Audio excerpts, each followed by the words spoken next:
In the early stages of the war, it was generally felt that Vietnam was an unsuitable theater for the employment of armored units. Their subsequent deployment dispelled this idea. The mobility of armored units made them extremely versatile, and in many cases their mobility became a crucial factor despite the otherwise overwhelming use of helicopters. The 1st U.S. Armored Unit, 3rd Platoon Company B, and 3rd Marine Tank Battalion arrived in March 1965. Vietnam saw the emergence of the M113 and its variants as the dominant armored vehicle. We started out up in the highlands at Pleiku with the 4th Infantry Division. We were actually the 3rd Brigade of the 25th Infantry, but when the 4th Infantry Division got over there, they cross-reinforced or cross-detached a brigade. But we were further detached. Alpha Company was further detached from the 4th Infantry Division down to the 1st Cav Division down along K. So we were sort of unique in that we were the only tank company supporting an entire division. The first major engagement involving U.S. armor was by Troop A, 1st Squadron, 4th Cavalry, in the Battle of Ap Bai Bang. On 11th February 1965, Troop A, 1st of the 4th Cav, Company A, 2nd of the 2nd Infantry, and Battery C, 2nd of the 33rd Artillery, repulsed a series of guerrilla attacks on a defensive position near the village of Ap Bai Bang. The VC launched 3 assaults against the perimeter, but were met by a hail of fire from the M113s from the 1st ID's Cavalry Squadron, and artillery resulting in 198 confirmed VC killed. 5 APCs and mortar carriers were lost, but the unit suffered only light personnel casualties. This action demonstrated the potential effectiveness of mounted units and gained the attention of General Westmoreland, who subsequently requested the deployment of the 11th Armored Cavalry Regiment, as well as the 25th Infantry Division. In March 1966, the 11th Armored Cavalry Regiment was alerted for movement to the Republic of Vietnam. In preparation, the regiment modified its M113 personnel carriers through the addition of machine guns and gun shields. The result was the Armored Cavalry Assault Vehicle, ACAV, which reflected lessons learned from the South Vietnamese Army and American forces already in Vietnam. 11th ACR was initially tasked with securing the roads and provinces around Saigon, but were soon mounting operations off-road. In July 1968, Colonel George S. Patton, the son of the great World War II general, assumed command of the 11th. He routinely operated the regiment off-road in search of enemy concentrations. The 11th ACR conducted a series of search and destroy missions that cut Viet Cong supply routes between Saigon and the Cambodian border.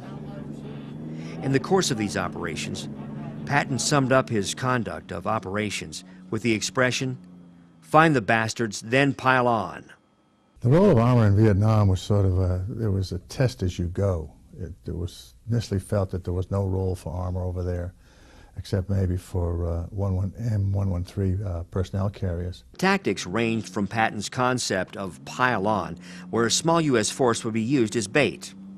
If the enemy took the bait, it soon would be massively reinforced by awaiting reserves, using armor as the hammer in rapid hammer-and-anvil maneuvers, wherein air-mobile infantry were rapidly deployed to the rear of an enemy force.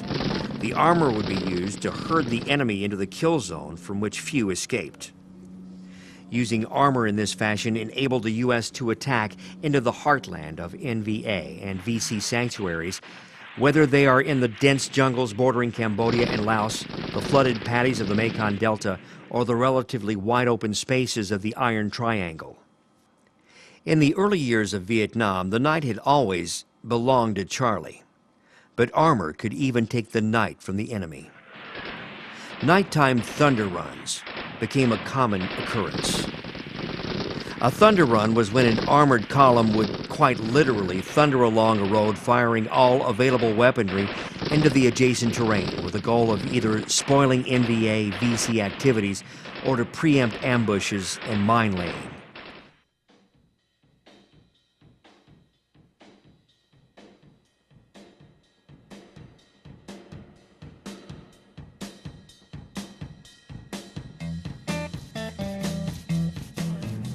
On 31 May 1967, then Staff Sergeant Charles Hayslip was serving as a platoon sergeant with Company A, 1st Battalion, 69th Armor, 4th Infantry Division in a cordon and search mission at An Quy. They thought they lost contact with the NVA, and they told us to take a platoon of infantry with us and sweep through this one village. It's called An Quy 1, and go up north of that and secure a pickup zone for the rest of the company. Upon entering the village, Sergeant Hayslip's unit came under heavy attack from a well-entrenched North Vietnamese battalion. So we crossed this one little stream, had a small bridge where just one tank could go across. And as soon as you crossed into it, there was an open area, and there was like an L-shaped area. As soon as we got across, there was a battalion of NVA that was in these bunkers in this village, and one of them intermittently or inadvertently fired a burst, a machine gun fire. During the decisive first minutes of the battle, he exposed himself to the withering fire to direct the fire of his tanks on the enemy positions. I had about 10 or 12 infantrymen got shot off the back deck of my tank.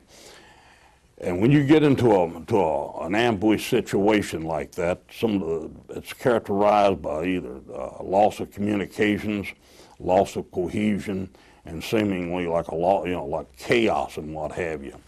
And what you've got to do is, in a meeting type or an ambush situation like that, is to regain control, and you do this by getting fire superiority. And you can best get fire superiority by laying down a heavy volume of fire.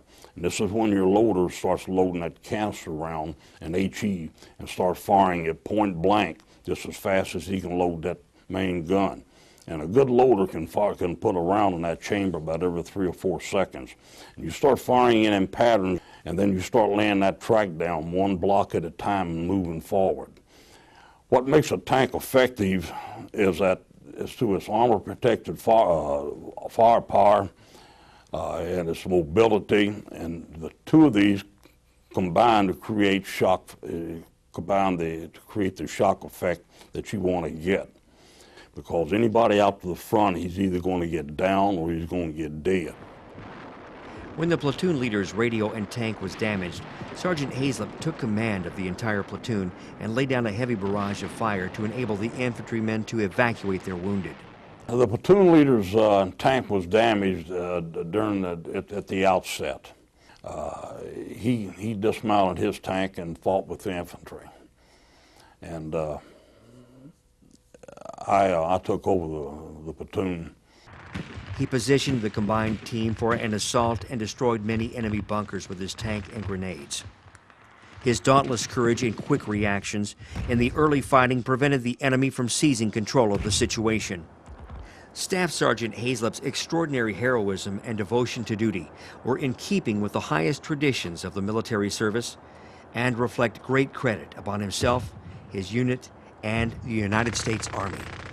What I did was nothing more than what everyone else was doing. I just happened to have gotten recognized for it, that's all. Staff Sergeant Charles Hayslip received the Distinguished Service Cross for his extraordinary heroism in Vietnam.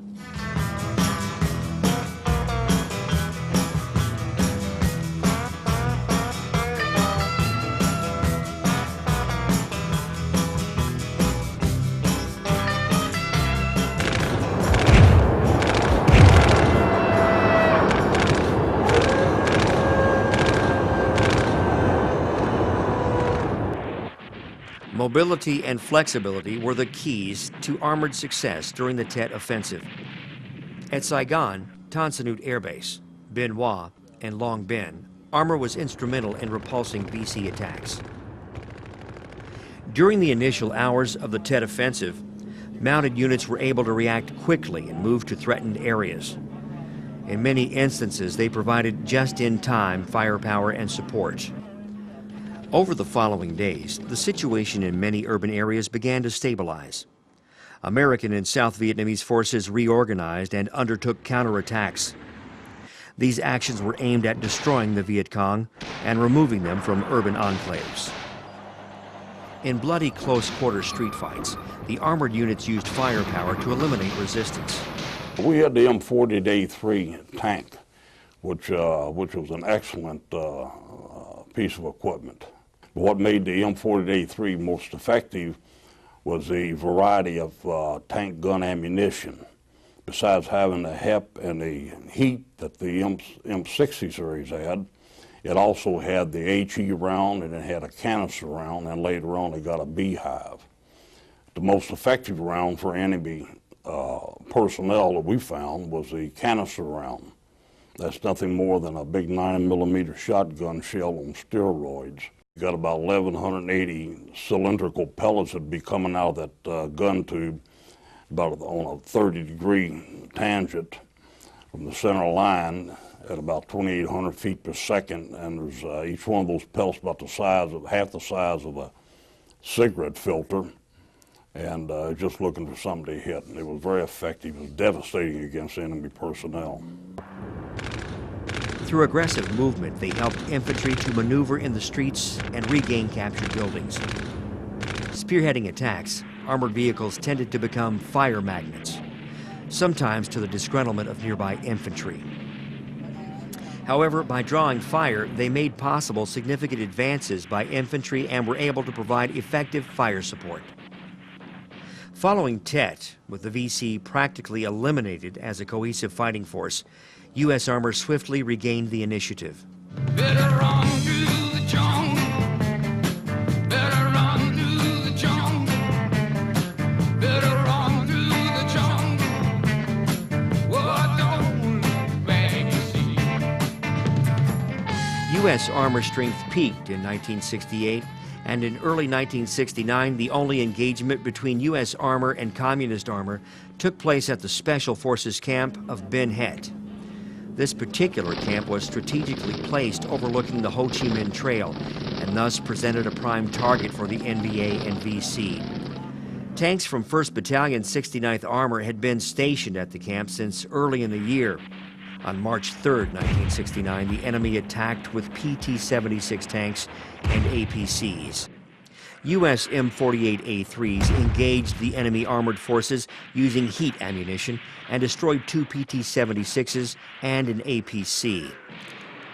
Remaining operations in 1969 were mostly concerned with disrupting enemy logistical bases within Vietnam in operations such as Montana Raider. These operations helped to clear the bulk of the enemy within the country, and having completed that task, the armored units were switched to border security.